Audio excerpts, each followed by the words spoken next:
Hello दोस्तों, welcome to my YouTube channel. दोस्तों, आज जो मैं आपको कहानी सुनाने जा रही हूँ ये बिल्कुल एक सच्ची कहानी है।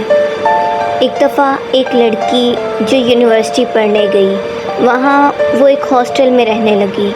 उसकी मुलाकात वहाँ एक ऐना नाम की लड़की से हुई जिसकी उम्र 20 साल थी, जिसके साथ वो कमरा शेयर कर रही थी। ऐना बहुत अजीब थी, जैसे कि कोई साया हो। वो बहुत कम बोलती थी, कभी हंसती भी नहीं थी। एक अफवाह चल रही थी कि चंद साल पहले उसका बॉयफ्रेंड इंतकाल कर गया था।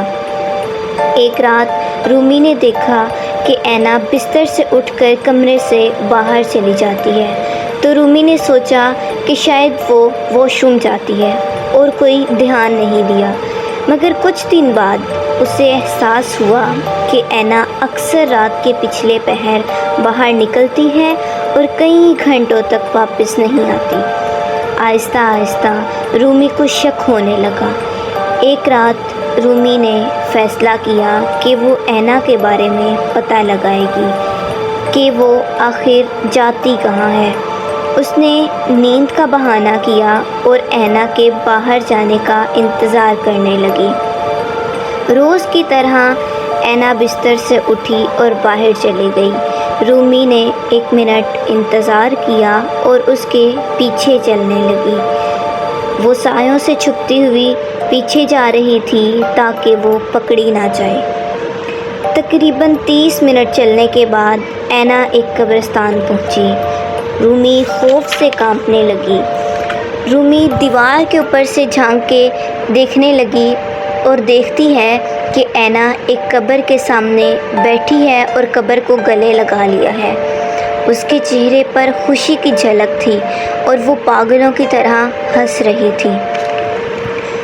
रूमी ने काफ़ी कुछ देख लिया था।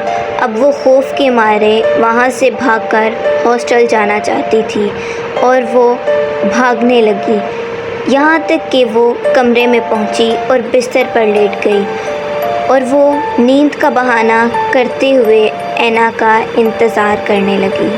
मगर ऐना वापस नहीं आई और वो जल्द ही गहरी नींद सो गई। जब वो अगली सुबह जागी तो उसने एक खौफनाक और चौंका देने वाली खबर सुनी कि ऐना ने पिछली रात खुदकुशी कर ली थी। उसने कब्रिस्तान में अपनी कलाइयाँ काट ली और खून बहने की वजह से वो मर गई। उसे अपने बॉयफ्रेंड की कब्र पर लेटे हुए पाया गया। इस खबर से रूमी डर गई। ऐना का कोई ख़ानदान नहीं था और कोई भी उसका सामान लेने नहीं आया।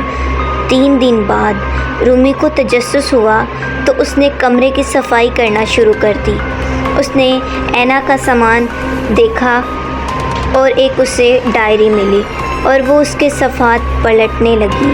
जब वो आखिरी सफ़े पर पहुंची तो वो खौफ से कांपने लगी, क्योंकि वहाँ पे लिखा हुआ था कि मुझे पता है तुमने देखा था।